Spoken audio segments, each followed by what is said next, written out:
Guys, and welcome to the Southampton vs Sunderland match preview. So I say this every video now, don't I? I say every preview at least. It just doesn't get any easier, does it? And we have had a real string of difficult games, but you know, we have to be better than what we have been. 5 defeats on the bounce. It's been absolute dross, to say the least. There was a massively improved performance against Leicester, particularly in that second half.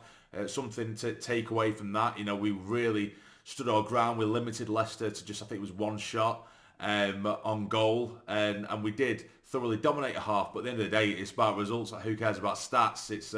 But at the moment, being a Sunderland fan, it's just absolutely clinging and scraping the barrel for any form of positive.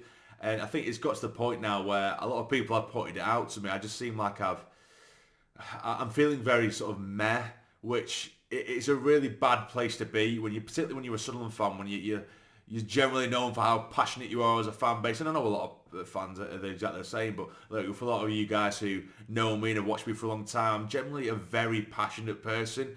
But recently, I don't know what it is, particularly since the Beal sacking and just everything around it and so much negativity since the turn of the year. I'm just feeling very indifferent to everything. Usually I'd be screaming and shouting about everything, and I can't bring myself to do it. It's almost bordering on being a happy clapper, but just not saying that everything's perfect, because I know it's not. It's just, I'm just feeling very meh about everything, and that's a dangerous place to have your fan base, particularly people like me who I say, you know, I'm usually shouting from the rooftops and I'm on the edge of my seat and I'm passionate about, you know, win, lose or draw. And just the way things are going at the minute, it's just draining. You know, not just necessarily the 5 defeats and the bounce, but just everything that comes with it from top to bottom. I am just feeling very sort of, like I say, indifferent and just feel drained at the moment. And I think that the only way that can be turned around is with a string of positive results, I guess. But yeah, is it going to happen against Southampton? I'll skip to my score prediction, or at least my prediction of the result. I don't think we're going to get anything against Southampton, unfortunately. But I do think it's going to be a lot closer than some people may think. But we'll get into the preview. So, in fact, firstly, I just want to say thank you to those who have become members of the channel. As of recently, I did activate members.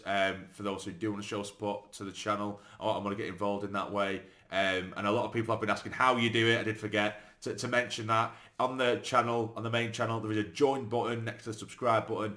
If you do want to get involved anyway, of course no one has to, but it's there for people who do want to. And I'm so appreciative of those who have already got involved and got on board. I do massively appreciate you.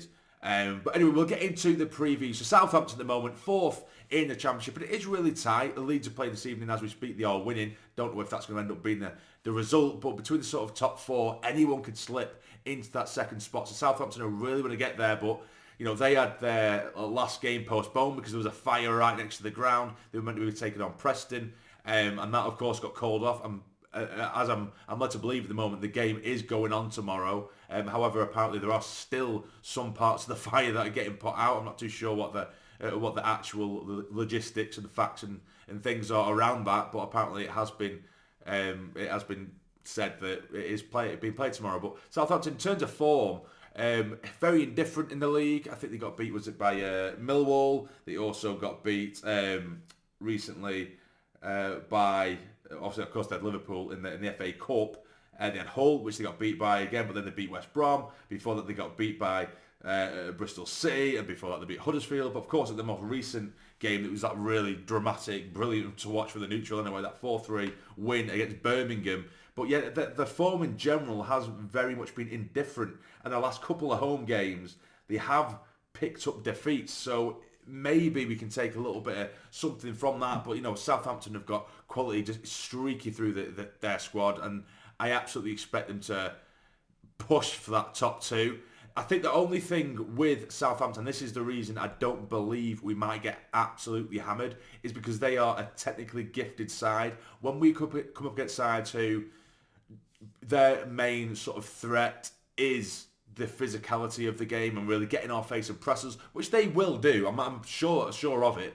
But when teams are just generally the more direct and a bit more physical, we struggle with that. But when teams try to go toe-to-toe with us in playing the game, in playing football and keeping the ball on the ground, which Southampton do like to do, we generally look a lot better, like with Leicester the other night when we played them off the park in the second half, and because they wanted to play football, and we were toe to toe with them. And when teams want to do that, as much as people like to throw us down at the minute for the streak we're on, we do have some technically gifted footballers. It's just keeping it going and trying to get the ball in the back of the net. And when Jack Clark's injured, amongst others who are unavailable at the minute, we have strikers that just don't score goals. There's about 2 or 3 goals between 4 strikers the entirety of the season.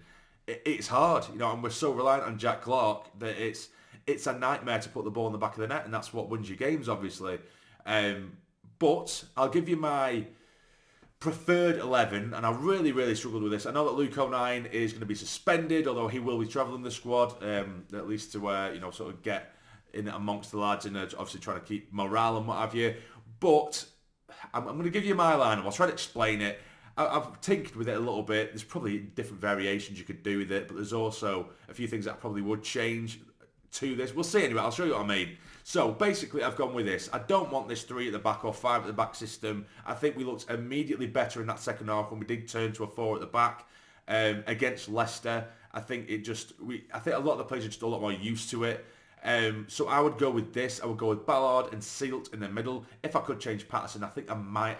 He had a brilliant game against Leicester. To be fair, that is fair. So yes, Pato. So I was going to say that if there was another keeper who had a bit of experience, I probably would throw them in there because Pato's form, other than Leicester, where he did make some really decent saves, his form has been atrocious.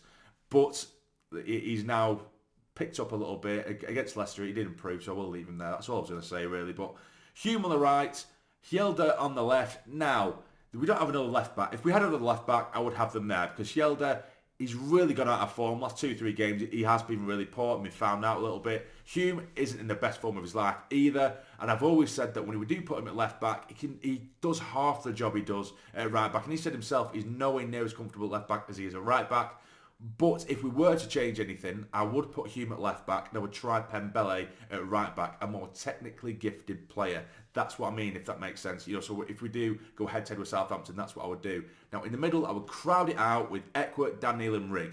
On the attack, Dan Neil to anchor it and wait in the midfield. He could, of course, get involved, but we saw Eckworth with a higher press. Rigg was outstanding in that second half. He controlled the play, and he was playing as a right winger, and he isn't a right winger. He's definitely a central midfielder. He's not a 10, he is a central midfielder. Of course, he's a more attacking sort of midfielder, but he can do it all, and we saw that. He started to gain control, dictate momentum from the middle, and that is what he can do. So I'd love to see that in there as the trio. Now, the wingers, this is where I just sort of struggled with, to be honest with you.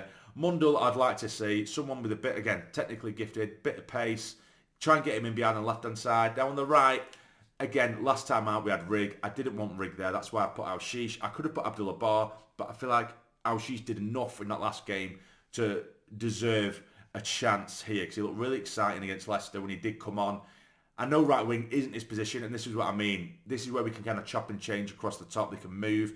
Al-Shish can maybe dip into the centre and maybe become a bit of a number 10. Mundle and Rusin can push up as 2 strikers almost, and then the defence, they could go on the wings to pull back and help out the full-backs. It can be adopted and changed as and when needed. And I did go with Rusin over Hemir because I just think Rusin has that bit more pace and that bit of a press. Hemir for me, and I keep on saying this on live streams, and I know that a lot of people have already written off Hemir. I think there is a player in there. I really do, and it is just so frustrating. But I think Rusin may just be the better option against Southampton here. So that is probably the lineup I would go with. Of course, let me know in the comments down below who you would go with as well. Now to my score predictions, and I've already said I don't think we're going to win. However, I don't think it's going to be anywhere near as bad as people think. I am going to go for a 2-0 defeat here. 6 defeats in the bounce. I want to try and be positive, but I just can't see it at the minute. We just don't have anyone who can really give us that extra bit of something up top. We don't have that at the moment with Jack Clark gone, and we've said it from day dot this season.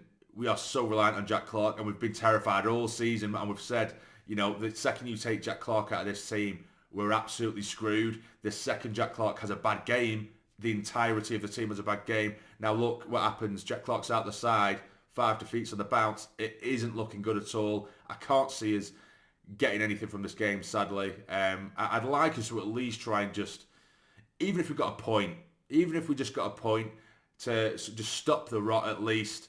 But I can't see it myself. I think it's going to be a 2-0 defeat, sadly, and it's just going to be what we know it's going to be. I feel like we're just going to finish mid-table. We're definitely not going to be going for the playoffs anymore. I've said that several videos ago. We're nowhere near that, and we are probably going to sink closer to the bottom half of the table, which of course isn't ideal. But I think we do have enough in us to at least keep us above water for the time being. So yeah, so that is my prediction for the game. What do you guys think? Let me know in the comments down below. But if you have enjoyed, please smash that like button for me. It'd be massively appreciated. And subscribe to the channel if you're not already to become a fully fledged member of the Sarny Army. But for now, take care, stay jammy.